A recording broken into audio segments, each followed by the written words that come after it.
Welcome to Liberty Free to Be, the podcast that celebrates women finding their voice, their confidence, and their own version of freedom. I'm your host, Rachel Peru, speaker, model, storyteller, and a champion of showing up as your most unapologetic self. Each episode, I sit down with incredible women who share the real, powerful, sometimes messy stories that shaped who we are today. So settle in. This is your reminder that you are free to grow, free to change, and free to be fully, fabulously you.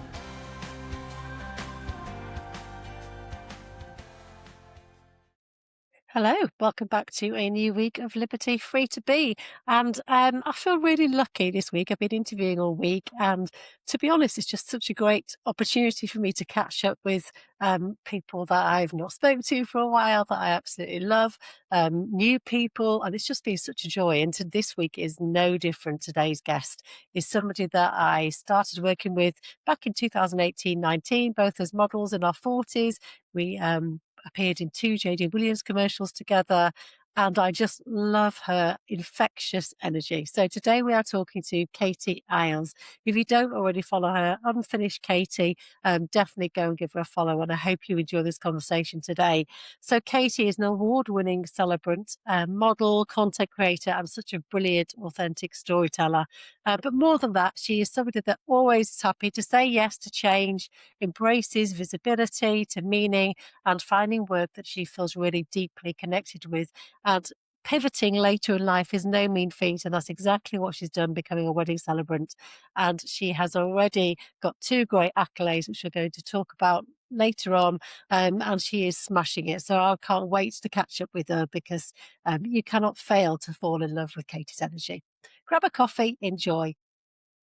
So welcome, Katie, to the Liberty Free to Be podcast. How are you doing?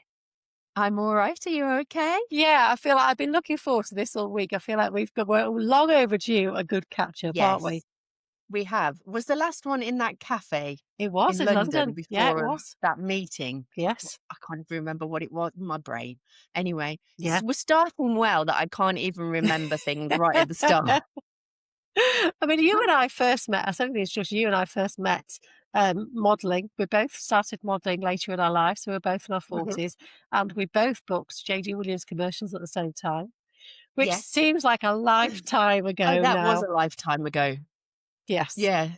Yes. And you are still modelling, but you're also in that space of time from the last 10 years, you have really kind of embraced this new chapter of life.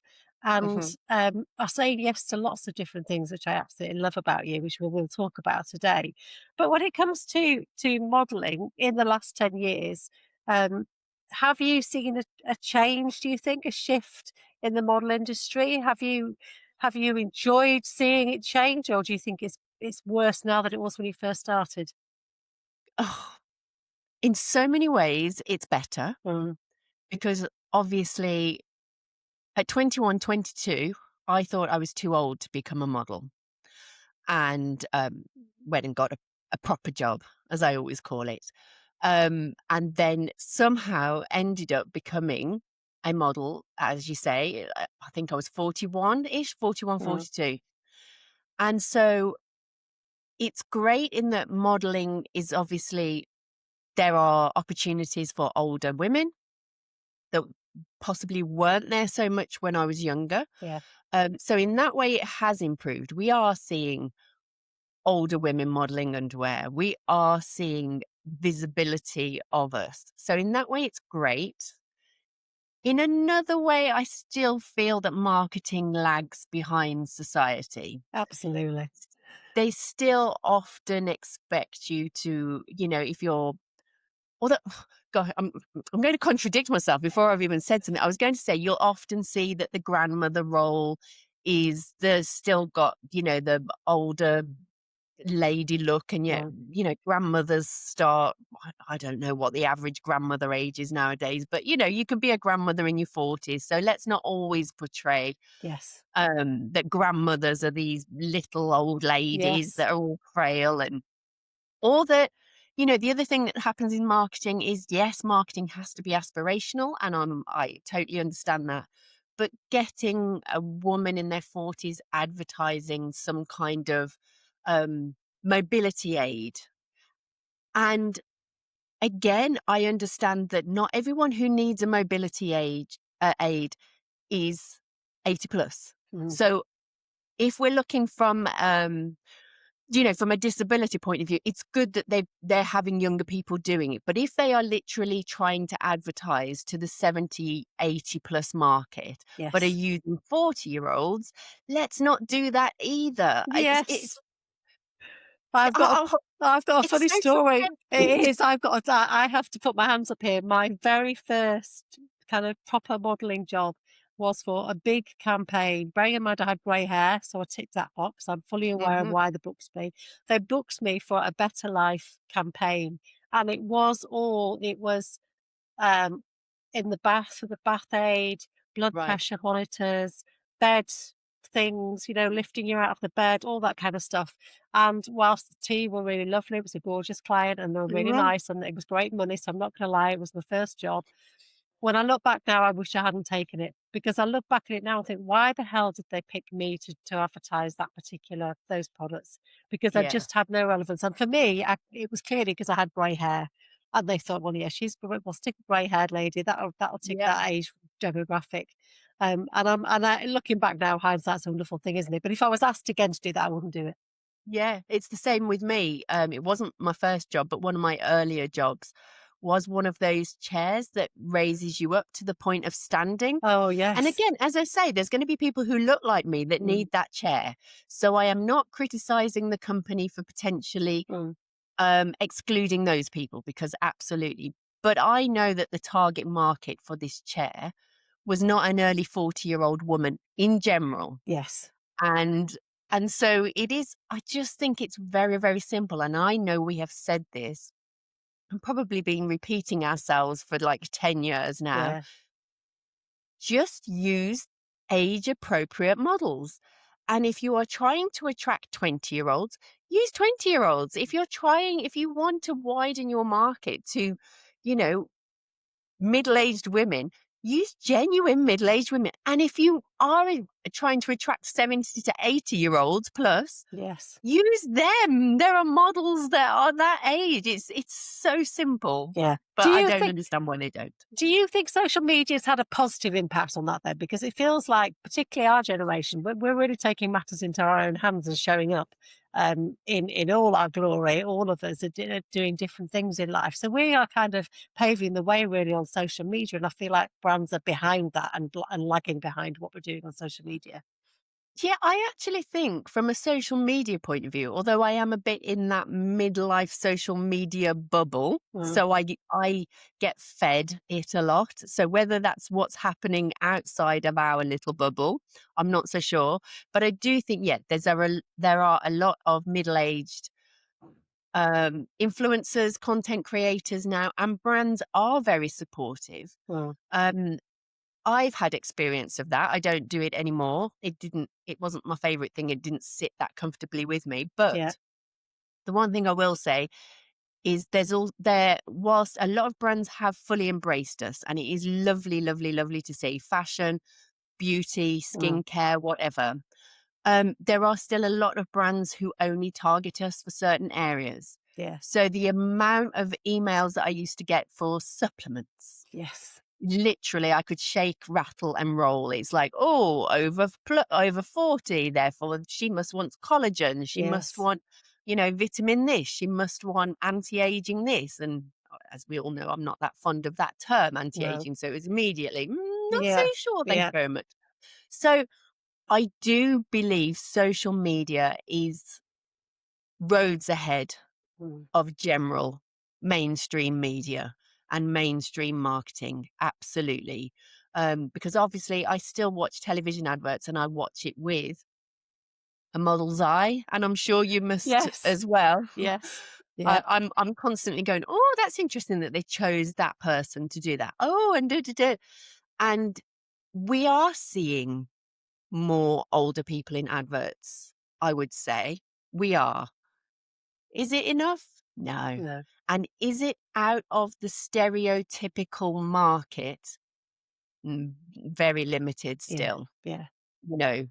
So, yes, if you're playing the mother, If you're playing the loyal daughter to the older person, if you're cooking the Christmas lunch, if you do, yes, we're going to see the midlife women. Are we really breaking the barriers of actually, do you know what? JD Williams does help. I'm just Yes, thinking, yeah, they're they still are. there. They are still there. They are one of the ones Yeah. that always stands out in my mind. Yeah, they do. Their adverts are still this look, we've still got energy, we've still got a love and a joy of fashion, we still want to look good. Yeah, You know, we don't all get over 40 and go, oh, that's it, let's get the beige slacks on. yeah. So, You feel it sounds like to me when I listen to you on social media, you've really come into your own in the last few years. You really feel like it feels like you've really found your voice and you are super confident in your own skin. Is that how you are feeling right now? oh, ask me in 5 minutes and it will change. I I've the one thing I always wanted to do on social media was be authentic and Mm, genuine.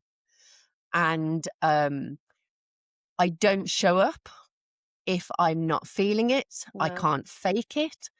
But what I will probably do is when I come back, I will say, I've been a bit quiet because, and I will always be honest yeah. because, like, every single, maybe not every single, maybe there are some very fortunate, lucky women out there, but like I would imagine the vast majority of women out there, I have had real issues with my confidence over the last few years that you wouldn't particularly see from looking at my photos Yeah. or my videos, but you would see if you actually read my words. Yes. Do you know what I Yeah. mean? Yeah. So I've always been very honest. I've suffered with anxiety.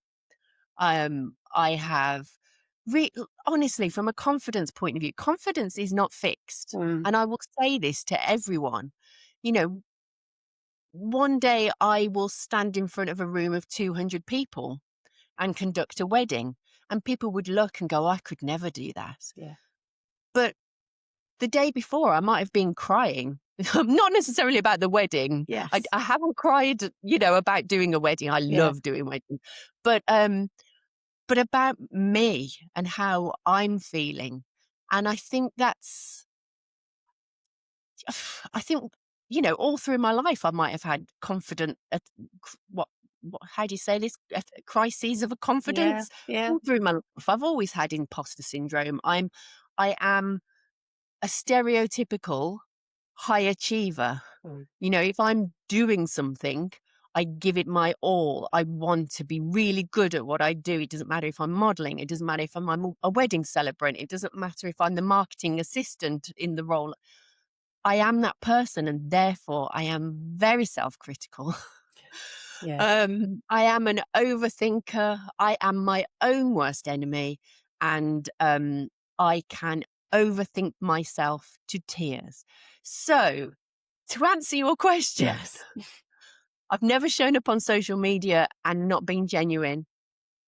But if someone wasn't paying attention and literally just glancing, they would see this hyper confident Mm, person who looks like she's bossing life, yeah. who knows her voice. And I am that person, but I'm also the other person. Yes, but I can completely relate to that, Katie. I really do. I feel exactly the same. And people think about, particularly when it comes to body confidence, that I've got it cracked and that every day I wake up feeling amazing. Exactly. You've That's stood just there in not the your case. underwear. Yeah, yeah. And there are some days when I don't show up because I do not want to do that. I'm not feeling it at all. So on the Yeah. dark days, on the days that are harder, how do you kind of pull yourself out of it? Because I know you really love exercise, don't you? Does that Yeah. is that your thing to get you out of that mindset? Yeah. On the really dark days, there is no getting me out. Mm, And I would love to go, I go for a walk in the woods and I look at the blue sky and think lots of grateful thoughts. I do that, but I'm not saying it's 100% guaranteed to literally pull me out. Sometimes it takes some time. mm, But to improve my chances, what I say is I prioritize my well-being nowadays. yeah. I'm fortunate like you. My children are older, they're at university now. So I would be very different if I had younger children at home. It is harder to Yes. prioritize your well-being. Yeah. But for me, I prioritize sleep.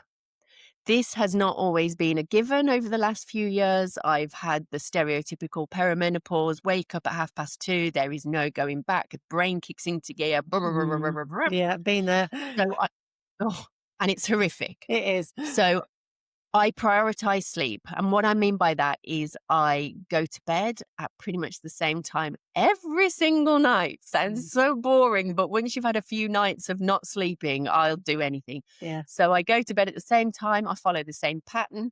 I read a book. I then put an eye mask on. I put earplugs in and I put face tape Oh, on. do you? I do, which scares a lot of people because they think Yes. they're going to like Stop suffocate. breathing. Yeah. Yeah, literally stop. And don't get me wrong, I'm sure if you've got sleep apnea, I wouldn't advise Yes. it. Yeah. Um, but I don't believe I have got sleep apnea and it's really helping my sleep That's because interesting. a couple of years ago I read a book on breathing and apparently there's lots of things that because a lot of us are becoming mouth breathers, it's not good for us. And it also interrupts your sleep. You're more likely to snore. You're more likely to wake yourself up through Oh, mouth breathing. Breathing, really? breathing. So yeah, I just put a little bit of medical tape across my lips.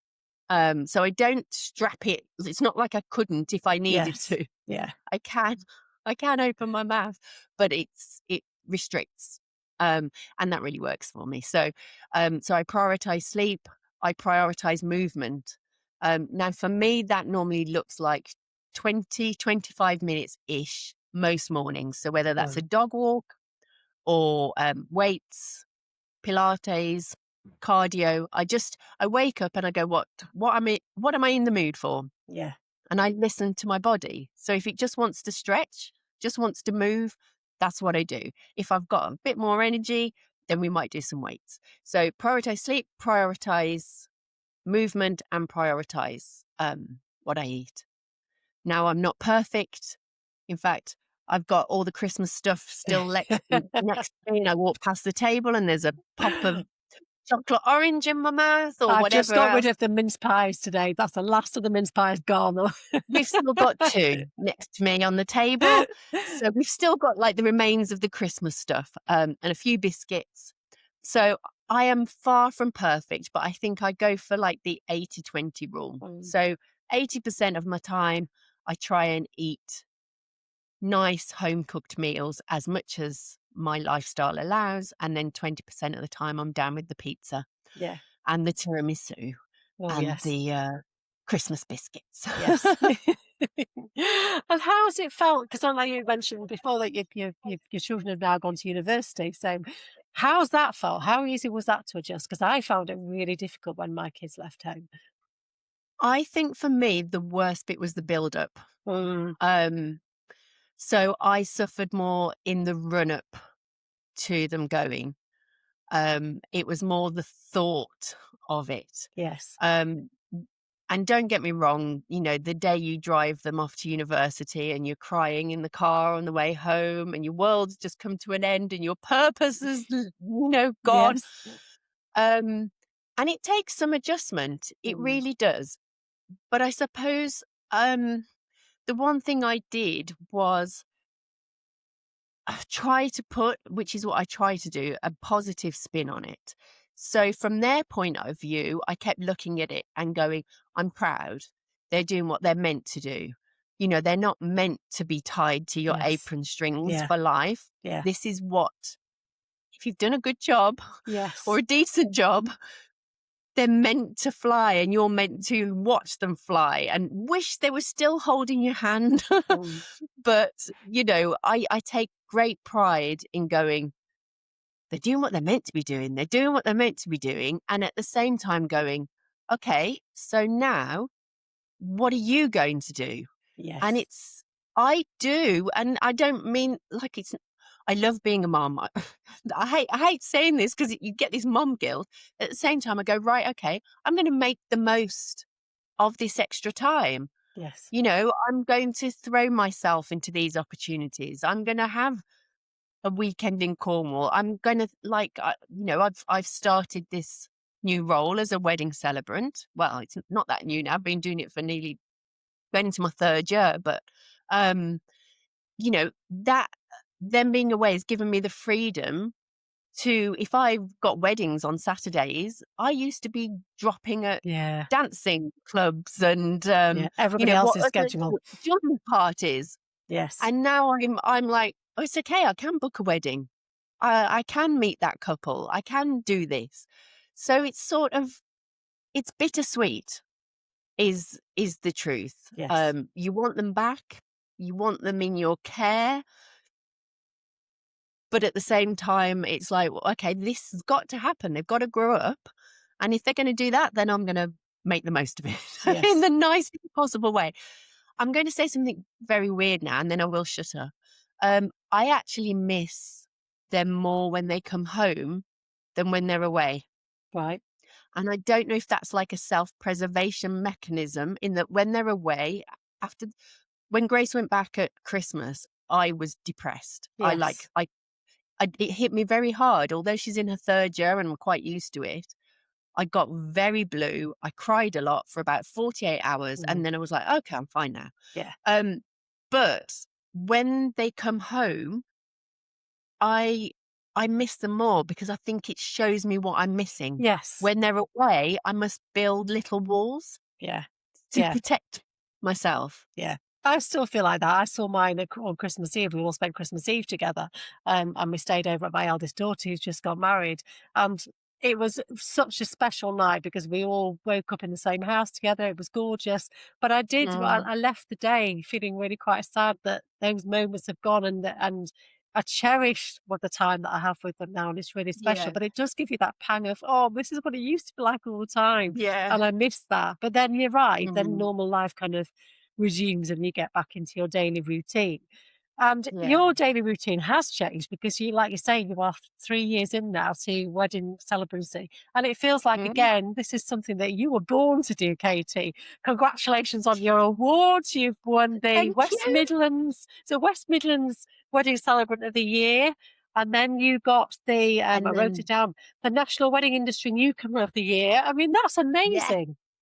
yeah, yeah, honestly, I do believe, that all roads led me here. Yes. So everything that I've done before, from teaching to being a copywriter, working in marketing, being a presenter, even being a model, Yeah. because you have that spotlight put on you, and then all of a sudden you are standing there on someone's most special of days, and you cannot mess this up. Yeah. Or certainly not big time. Don't get me wrong. There are, as I say to the couples, wedding ceremonies should not be performances. They are not insta perfect. They are real, lived um, things. We should feel a shed load of emotions, and Mm. things will go wrong. But hopefully, they actually turn into the greatest of memories. Yes. So, but yeah, I do feel that all roads, because I've never had a straightforward career. Mm. Um, so I've always been very envious of those who knew what they wanted to do at 15 and then studied and got the qualifications, and then they're still doing it at now. And, Yeah.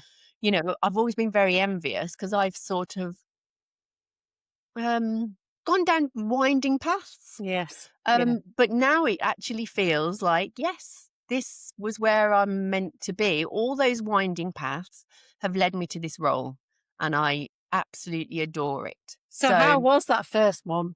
Can you remember how did you feel doing that first one? it was an out of body experience. I'm Mm. not going to lie because, you do get to know the couple. They become important to you. You care Mm. about their ceremony actually more than they do half the time. Um, but yes, the first one, you've got a script in front of you. So obviously I read the script and everything went fine. But it got to the point they were signing a certificate, and I had 5 minutes breathing space. And I went, how have we got here? I don't remember. And I was flicking backwards very, very calmly through my script and going, have I really said everything I needed to say? Have they exchanged? Honestly, I looked back. When you're driving down the road and you go, how did I get here? And it's Yes. because our subconscious sort of takes over. It was a bit like that, the first one. No, I can I'm imagine. Yeah, it's such a responsibility, such a privilege, such a joy.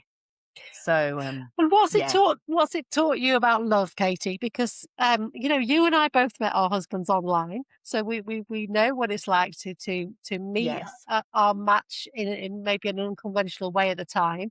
But you yeah. obviously now are experiencing on a weekly basis people's Mm, relationships and love. How has it taught you anything? Has it kind of made you it see does. love in a different way? Um, but what it does is because obviously I ask the couples that I'm working with lots of questions and what does marriage look like to you? How did you meet? And what do you admire in your partner? And all these different questions to try and understand their dynamic, their partnership, so that their ceremony looks and feels like them. It Mm, represents them. It's not me, it's them. And and some of the things I read, then I make me reflect on my own relationship. Um, and how, do you know what? I tell you one thing I do. I try and learn. I mm, try and learn something from each couple. And if I go, do you know what? That sounds like a great way to approach a long-term relationship, but I don't do that because none of us have perfect no. relationships. And that's one thing I love about my ceremonies. It's never fluff and filler. It's very much real life. And I often seem to attract couples who are approaching marriage with a real life head on them. Does Mm. that make sense? Yes. They're Yeah. not going in going, this is a fairy tale and Yeah. the bluebirds are going to flutter around us until we die, Yeah. and I love that. So if I read something from a couple that I'm like, gosh, they do that every week and that really, I'm like, oh, and I speak to my husband and I go, I've, this couple did this and do you fancy doing this? Or do you think we should put more effort into this? So it's not so much what I've learned about love. I've learned that obviously there's so many different types of love and there's so many different types of marriage. Mm. And whatever we see on Instagram is rarely the truth and all that. We all Yeah. know this, but we forget sometimes. Yes. But it's very much personally, I think marriages and long term relationships need effort. And Mm. anyone who says, yeah, but if you truly love each other, it just comes naturally. And yes, there's an element of that, but I'm sorry, once you're in a long term relationship, you have to invest in each other. You've got to think of each other. You've got to try and I'm terrible at this, speak each other's love language because me and my husband, I don't know if you need to hear this. Me and my husband speak completely different languages. He speaks, I can't remember what it's called, but the words. Yes. He's very good at saying "I love you" Mm. and saying things. You look beautiful today. Mm. I'm terrible at words, but obviously that's how he wants to receive it because we give it how we want to receive. Whereas I am an actions person, so I give love by putting the bin out before you get home from work so that you don't have to do that. I Yes. will make you tea so that you don't have to do that. I will bring you a hot honey and lemon when you've got a sore throat because I want to care for you. He doesn't want that. He wants me Mm. to go, I love you. So we're constantly speaking in the wrong Yeah. language, but we try, we I'm sure learn. you are not alone in that. I'm sure there are lots of relationships that are exactly the same situation. Do you deal with end of Yeah. life ceremonies as well, or is it just weddings? No, people do ask me this, and I've had a few people say, could you do my funeral? And at the moment, I'm saying no. I'm very much an empath, Mm. and I do worry that being around those feelings day in, day out, week in, week out, may not be the best for me. Yes. However, other funeral celebrants that I work with have said, but it's different. It's not your grief. You find ways to deal with this. But I'm waiting a bit longer to see Yeah. if I do that because I love the idea of doing a celebration of life.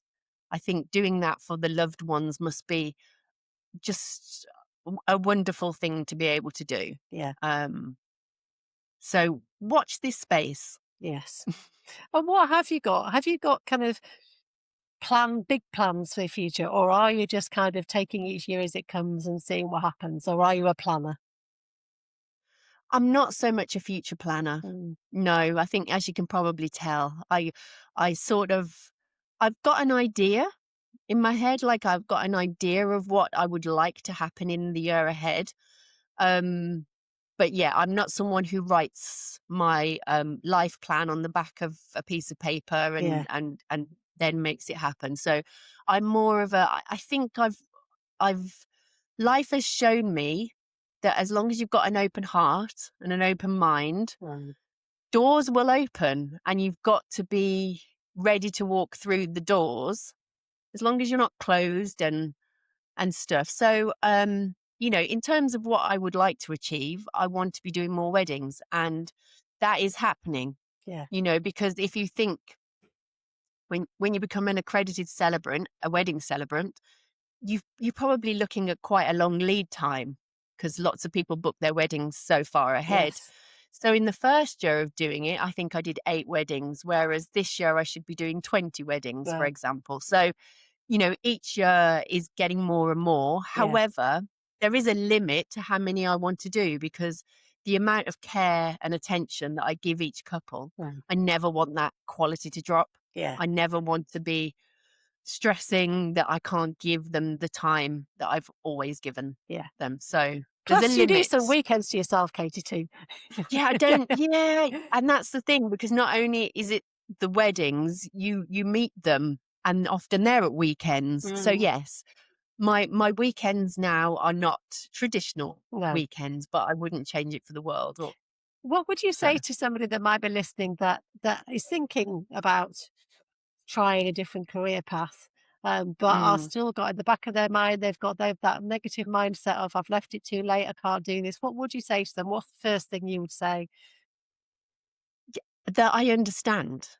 They're, big life changes are scary. Mm, Um, I s I the but I think when something grabs you or your heart is really being pulled in a direction, what is the worst that can happen? yes. We both became models in our 40s, Yeah. and I was really aware. I got young children at the time and I was standing at the school gates and you might meet a new person and they go, "Oh, what do you do?" And I was like, there I was looking like a bag lady with Yeah. my bobbly hat on and no makeup and whatever. And I had to go, I'm a Yeah. model I used to and are they going to cringe. You feel judge like running me? away. Yeah. Exactly. And so there's always going to be people that are going to judge you and look at you, and there's always going to be a reason not to do it. Mm, And I do think, um, if you go down what's the worst that can happen? And if the worst that can happen is, in 6 months' time, in 12 months' time, you've got to go back and try that other job again. Well, who cares? yeah. You've tried it. I'm, yeah, I'm probably a bad person to ask with that because I've now done it twice in the last 10 years. I've literally taken these leap and like I went into modeling. I didn't know what I had to do. I didn't know how to find a photographer. I didn't Yes. know what I did on a casting. And those first few castings, I look back and you're holding a piece of paper with your name on for that first photo or Yeah. whatever. My hands were Yeah. literally like shaking like, I don't know. Yeah. So I used to feel sick. I used to feel physically sick yes, and think, what the hell am I doing this for? well, I felt so out of my depth. yeah. Yeah. And I remember you'd have to write your name sometimes on a casting Mm. form. I couldn't write. My hand was jiggling up and down. Yeah. I've got nice handwriting. You couldn't tell. It was literally like all over the place. So don't look at either of us and go, oh, it's all right for them. Yes. Look at them. They're models. They've Mm. got this inner no, we we were terrified. Yeah. We were absolutely terrified. But we just I don't know. There must be something weird in our brain because I do remember sitting in castings going, Katie, what are you doing? Mm. Why are you doing this to yourself? You are absolutely petrified and yet still kept doing Yes. it. Yeah. And now I did the same thing. I became a celebrant. So I went through the training and that's fine. So then I became accredited. But then it was like, oh, well, what now? Mm. How do I find these people? So once again, I was starting from zero all over again. How do I attract these people? How do I get them to book me? What do I do once they has booked me?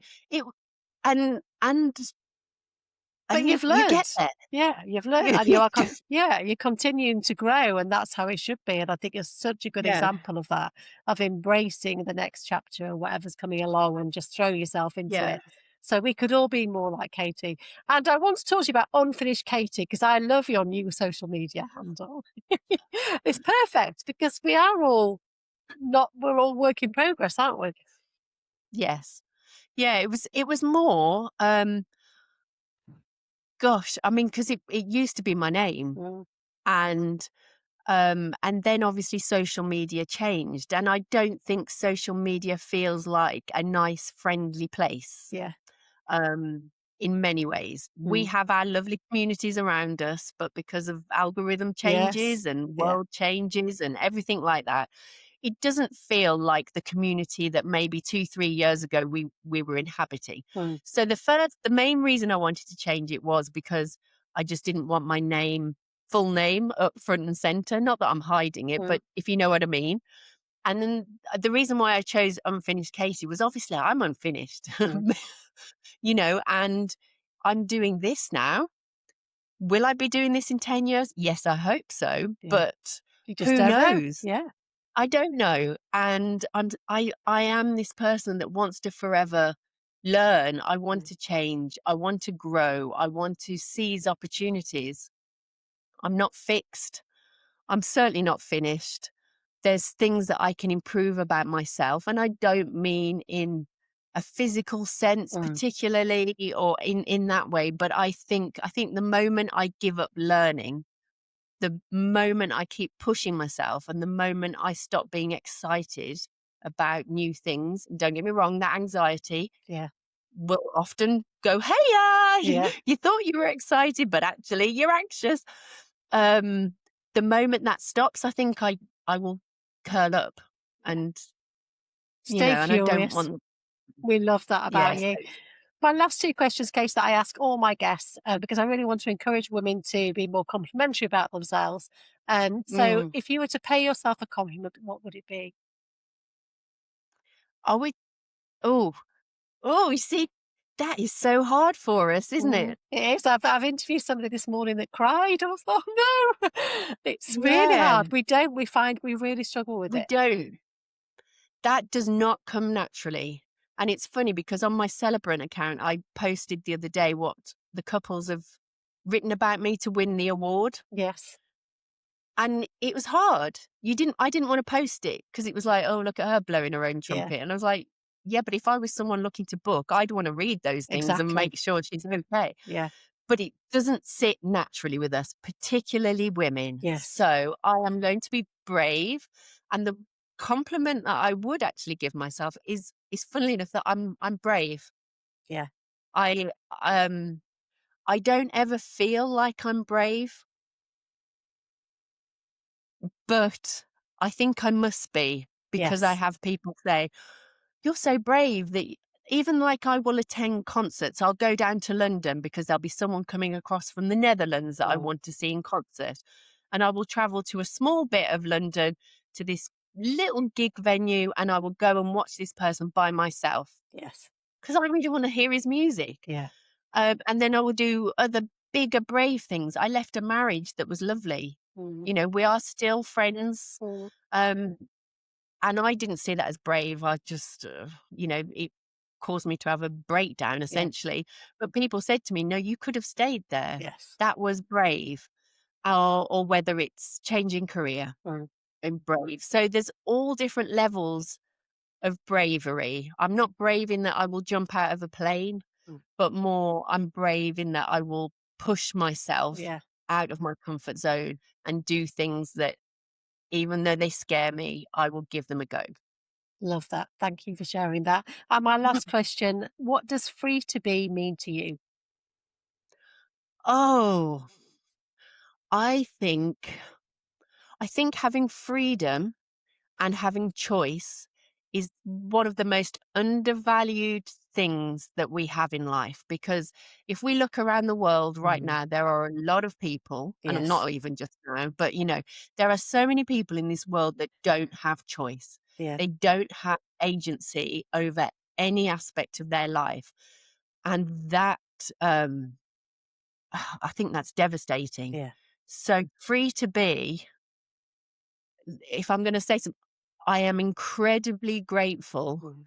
that I have this freedom to be brave, that I have this freedom to make choices. Yeah. And what terrifies me in the world right now is that there are people, particularly some men in power, who are looking to remove women's rights, Mm. who are looking to reduce our rights, who are Yes. looking to remove the rights of the LGBTQ plus community, who are Yeah. looking to remove the rights of someone who's got a different skin color. I'm sorry, I could go on about this. No, it's so true, Katie. It's so true. So for me, free to be is for me to have that freedom of choice, but for everyone, as many people as possible Mm. around the world, and certainly in our country, because that there is no excuse in our country who should not have the freedom to be 100% them without fear or intimidation Yeah. of someone coming along. I'm getting emotional now, coming along and taking away their rights and their freedom. Yeah. So Well yes, said, Katie. Thank you so much. It's been an absolute pleasure to catch up with you. Keep doing all the amazing work that you're doing. Hopefully, we will thank our paths will cross again at something else in the yes, future. But sending you lots of love and thank you so much for joining me today. you too. Take Thank you care. so much for Thank having you. me. Bye. Bye. Another great conversation. I could have talked to Katie a lot longer, and I hope if it's you that's listening and you have got an idea that you'd like to change career paths, perhaps, or you want to start something new, I hope that you take some inspiration from Katie's path of starting something new, retraining, and really owning what she's doing now and owning her space and absolutely loving life. So I hope that has given you some encouragement to do the same, and don't feel overwhelmed and don't put too much pressure on yourself because yes, it's scary. Yes, we all have wobbles, but it doesn't mean to say that you can't do it. Sometimes you have to fear that fear and do it anyway, as Susan Jeffers would say. And if you haven't read that book, it's such a great book to read. So I will be back next week with another inspirational guest. But in the meantime, keep being fabulous and don't forget to like, subscribe, and rate and leave a review. The more people that can see this podcast and hear this podcast, the more women we can reach and the more inspiration we can spread. Some positive inspiration to everybody. Thank you so much for listening to Liberty Free to Be, and I hope you've enjoyed this week's episode. If it spoke to you, please don't forget to follow, leave a review, and share with somebody who might need a reminder that they are free to be themselves. You can find me on Instagram at RachelCrew1, and don't forget to follow our growing swimwear brand community over at Liberty Free to Be. If you'd like even more connection and conversation, come and join our free Facebook group, the Liberty Lifestyle Hub, where over 300 women are cheering each other on every single day. Until next time, keep being fabulous.